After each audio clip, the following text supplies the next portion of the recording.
فرمایا ایسا بادشاہ کہ اس بادشاہ کی رعایا، اس کے ماننے والے اس کی تعظیم کرتے ہوں، ایسے تعظیم کرنے والے نہ میں نے قیصر کے دربار میں دیکھے، نہ کسریٰ کے دربار میں دیکھے، نہ میں نے نجاشی کے دربار میں دیکھے، نہ دنیا کے کسی اور بادشاہ کے دربار میں دیکھے، جو میں نے محمد عربی صلی اللہ علیہ وسلم کے دربار میں اصحاب پیغمبر کو دیکھا۔ انتہائی قابل قدر معزز سامعین، آپ کے سامنے اللہ رب العزت کے مقدس اور بابرکت کلام قرآن مجید فرقان حمید سورہ اعراف کی ایک آیت تلاوت کی گئی ہے،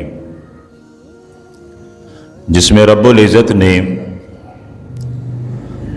اپنے محبوب پیغمبر صلی اللہ علیہ وسلم کی اوصاف، ان کی توصیف صفت اور ان کا تعارف ذکر کیا ہے، اور آیت کے آخری حصے میں کامیابی کے لیے کچھ اصول اور کچھ قواعد ذکر فرمائے ہیں۔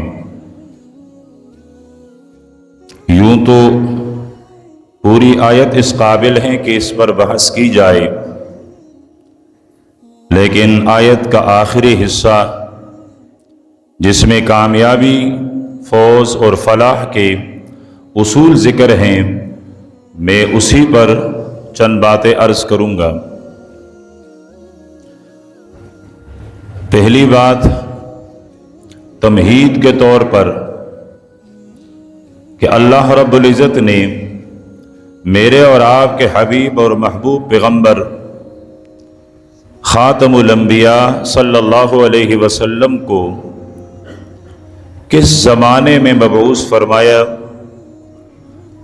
کس معاشرے میں مبعوث فرمایا، اس وقت لوگوں کی اور معاشرے کی کیفیت اور حالت کیا تھی۔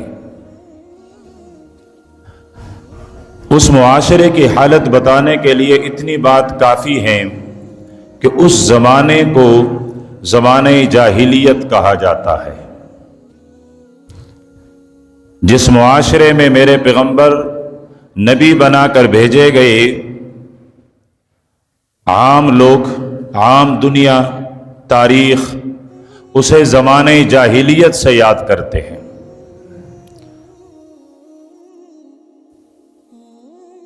اور ان کی جہالت،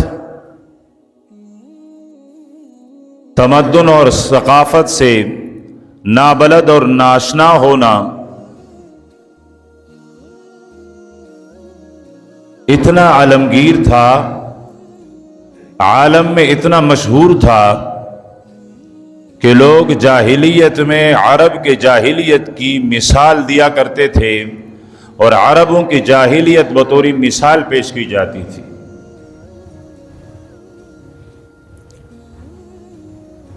عرب کے جزیرے کے دائیں بائیں دو ممالک آباد تھے، اور وہاں ایک منظم حکومت موجود تھی۔ ایک طرف ایران تھا، جن کے بادشاہ کو کسریٰ کہا جاتا تھا، اور یہ ایک منظم حکومت تھی، وہاں بادشاہت بھی تھی، رعیہ بھی تھی، اور جو چیزیں کسی مملکت کے لیے، کسی بادشاہت کے لیے ضروری ہوا کرتی تھی وہ موجود تھی۔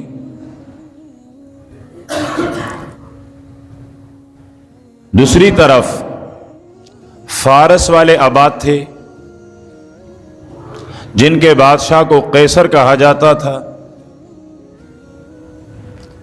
اور یہ قیصر و کسریٰ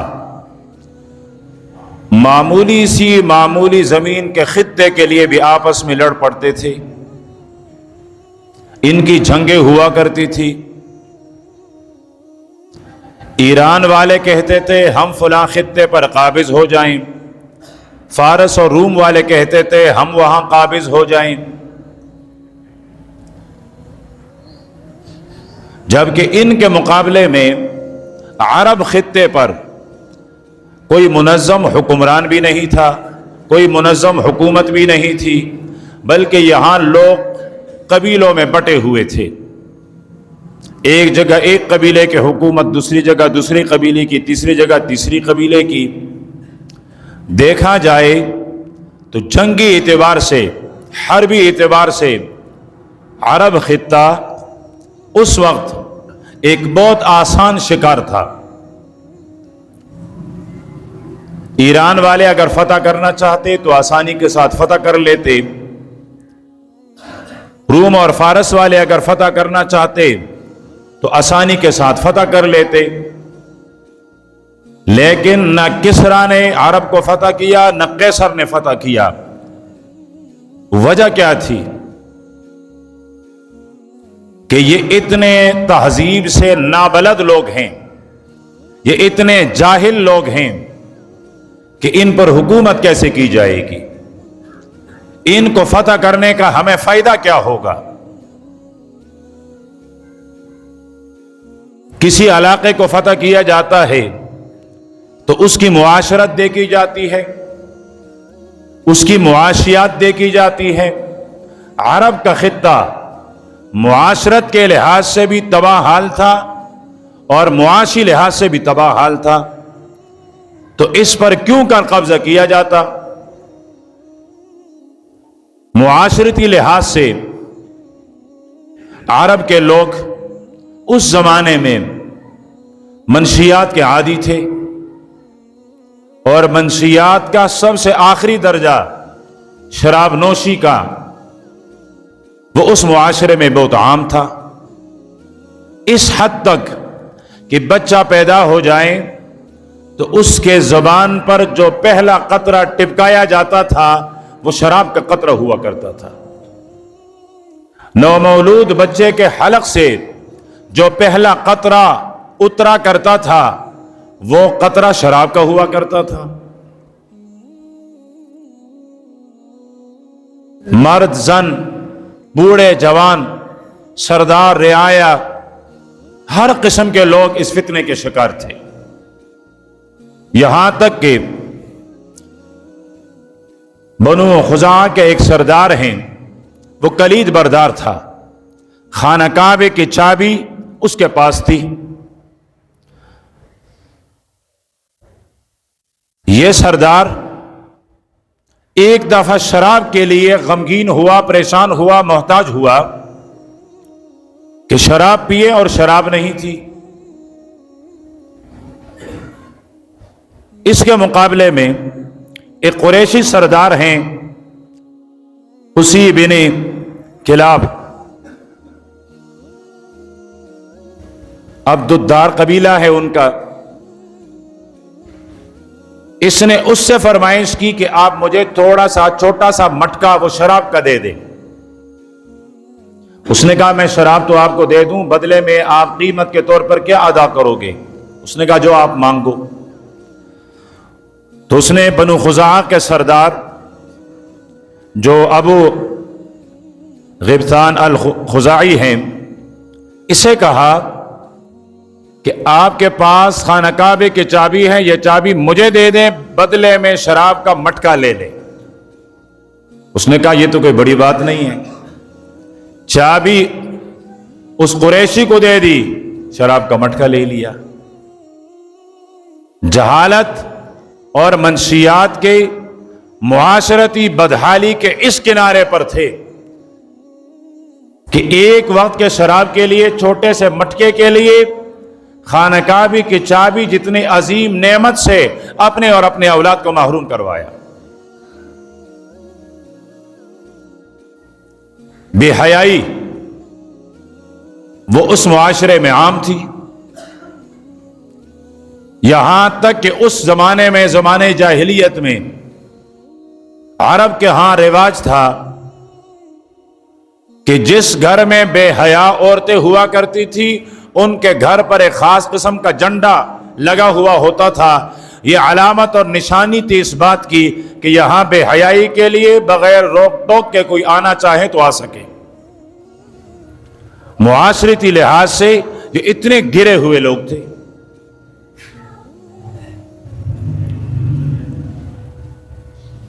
بچی پیدا ہوتی تھی تو اس کے مرنے کا، طبی موت کا انتظار نہیں کیا جاتا تھا، بلکہ معصوم بچی کو دفنایا کرتے تھے، زندہ درگور کیا کرتے تھے. معاشرتی لحاظ سے یہ اتنے گئے گزرے تھے تو کون ان پر حکمرانی کرے؟ دوسری طرف معاشی لحاظ سے یہ خستہ حالی کی شکار قوم تھی، ان کے پاس کھانے کو کچھ نہیں تھا، یہ مردار کھایا کرتے تھے، خون پیا کرتے تھے، یہاں تک کہ جانوروں کے چمڑیاں وہ چوسا کرتے تھے، اس پر ان کا گزارا ہوتا تھا۔ جب معاشرہ اتنا گرا پڑا تھا، معاشرتی لحاظ سے بھی، معاشی لحاظ سے بھی، امن کے لحاظ سے بھی بڑی بدامنی تھی، اس لیے کہ جب معاشرت بھی نہیں تھی، معیشت بھی نہیں تھی، بدامنی تو ہونی تھی۔ تو اس معاشرے پر، عرب کے معاشرے پر، نہ کیسر نے سوچا فتح کرنے کا، نہ قیصر نے سوچا۔ پھر اللہ پاک کو اس خطے پر رحم آیا اور اس خطے کی بقا کے لیے، اس کے احیاء کے لیے، اس کی معاشرتی معاشی ترقی کے لیے اللہ رب العزت نے میرے اور آپ کے حبیب پیغمبر صلی اللہ علیہ وسلم کو مبعوث فرمایا، اور اس پیغمبر کے پاس اس بگڑی ہوئی قوم کو سدھارنے کے لیے صرف 23 سال کا عرصہ دیا گیا۔ بگڑی اس حالت تک ہیں اور اس کے سدھارنے کے لیے وقت ہے 23 سال کا۔ ان 23 سال میں بھی 13 سال تو وہ گزرے کہ کسی نے میرے پیغمبر کو قوم کے اصلاح کرنے کے لیے چھوڑا ہی نہیں۔ تکلیفیں، اذیتیں، صرف رہ گئے مدینے کے 10 سال، جس میں اللہ کے پیارے پیغمبر نے اس قوم کی اصلاح کی ہے، اور دنیا کا سب سے ثقافتی قوم، سب سے بڑا امن والا قوم، معاشی لحاظ سے سب سے زیادہ مالدار کے طور پر متعارف کروایا۔ سرور دو عالم صلی اللہ علیہ وسلم کی مجلس لگی ہوئی تھی، صحابہ اکرام موجود تھے، ایک صحابی تشریف لائے، حضرت عدی ابن حاتم رضی اللہ تعالی عنہ مجلس میں بیٹھے تھے، اتنے میں ایک آدمی آ کر کہنے لگا، اللہ کے پیارے پیغمبر، ہمارے ہاں تو بہت زیادہ بے امنی ہے، ہر آدمی اپنے گھر کے چار دیواری میں بھی محفوظ نہیں ہے، عزت محفوظ نہیں، مال محفوظ نہیں، جان محفوظ نہیں۔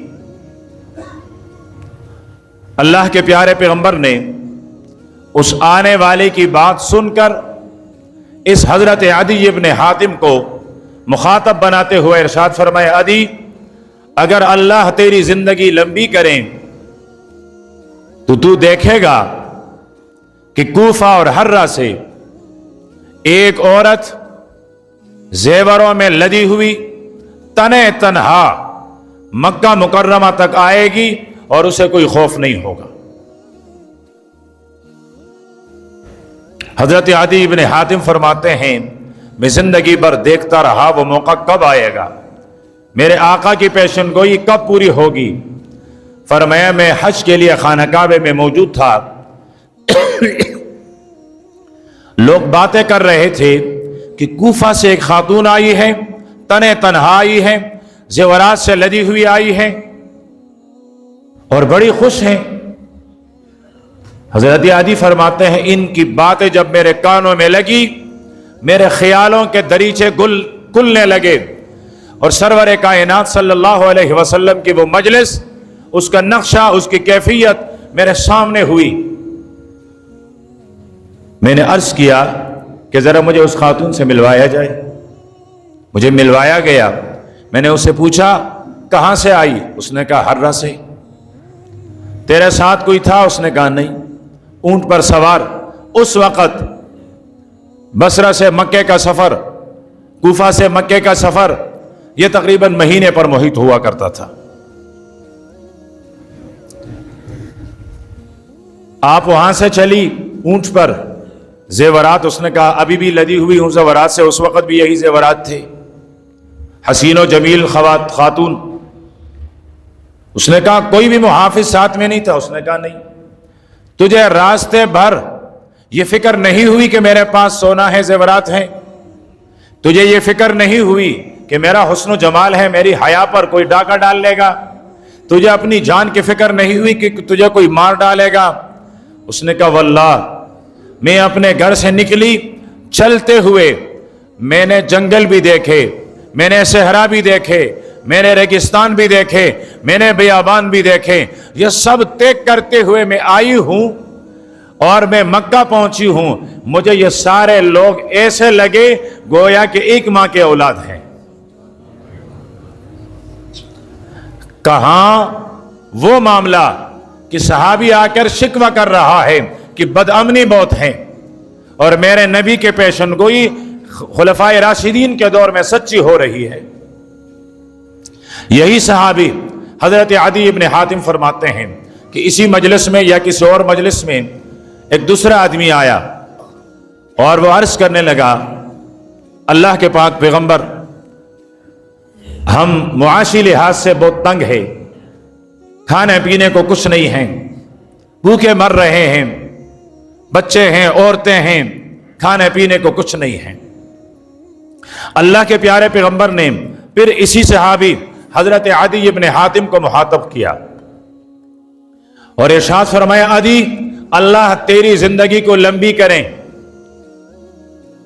اور تو اس وقت اور زمانے کو دیکھ لیں کہ ایک آدمی اپنے ہتھیلی پر سونے کا ٹکڑا اٹھا کر گھوم پھر رہا ہوگا کہ زکوٰۃ کا مال ہے کوئی قبول کر لیں، کوئی زکوٰۃ کا مستحق نہیں ہوگا کہ وہ سونے کا وہ ٹکڑا لے لے۔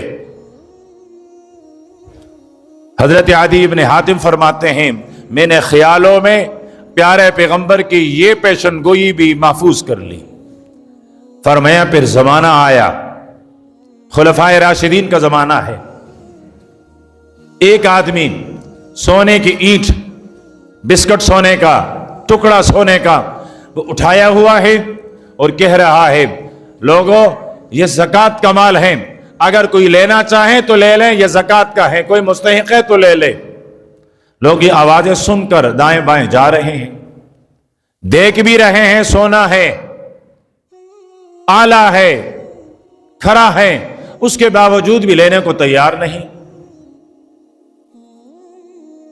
حضرت عدی ابن حاتم فرماتے ہیں جب میں نے یہ آواز سنی ایک دفعہ پھر میں اپنے ماضی کے دریچوں میں، اپنے ماضی کے خوابوں میں کھو گیا کہ کیسا پیارا زمانہ تھا، کیا پیاری مجلس تھی جب سرور کائنات صلی اللہ علیہ وسلم کے پہلو مبارک میں بیٹھا کرتے تھے۔ وہ آواز جو اللہ کے نبی نے مجھے مخاطب بناتے ہوئے فرمایا تھا عدی اگر تیری زندگی لمبی ہوئی تو وہ زمانہ بھی دیکھ لے گا کہ ایک آدمی سونے کا ٹکڑا اٹھا کر لوگوں سے کہتا پھرے گا زکوٰۃ کا مال ہے، کوئی قبول کرنے والا ہو تو قبول کر لے، کوئی قبول کرنے والا نہیں ملے گا۔ فرمایا میری آنکھوں نے پیارے پیغمبر کی یہ دونوں پیشن گوئیاں سچ ہوتی ہوئی دیکھی ہے۔ حضرت عمر ابن عبدالعزیز کا دور ہے، کچھ لوگ آئے حضرت یہ زکوٰۃ کا مال ہے، سونا چاندی جواہرات ہیرے قبول کر لیں۔ عمر ابن عبدالعزیز نے فرمایا خزانے بیت المال بھرے ہوئے ہیں، لوگوں میں جتنا تقسیم کرتے ہیں اتنے اور بڑھتے ہیں، ہمیں ضرورت نہیں ہے، آپ اپنی طرف سے خود جائیں معاشرے میں زکوٰۃ کے مستحق تلاش کر کے اس کو دے دیں۔ انہوں نے کہا حضرت ہم گئے لوگوں میں، ہم نے تلاش کیا، ہم گھوم پھر کر آئے، تک ہار کر آئے، کوئی بھی مستحق نہیں ملا۔ فرمایا پھر بیت المال میں بھی تو ضرورت نہیں ہے۔ فرمایا اچھا ایسا کر لیں کہ آپ گھوم پھر لیں اور دیکھ لیں کہ اگر ایسا کوئی جوان ملے، مرد خاتون، مال نہ ہونے کی وجہ سے جو آج تک اپنی نکاح نہ کر سکا ہو، ان کو یہ مال دے دیں کہ وہ اپنا نکاح کر لے۔ یہ لوگ عرض کرنے لگے حضرت ہم نے یہ بھی دیکھا ہے،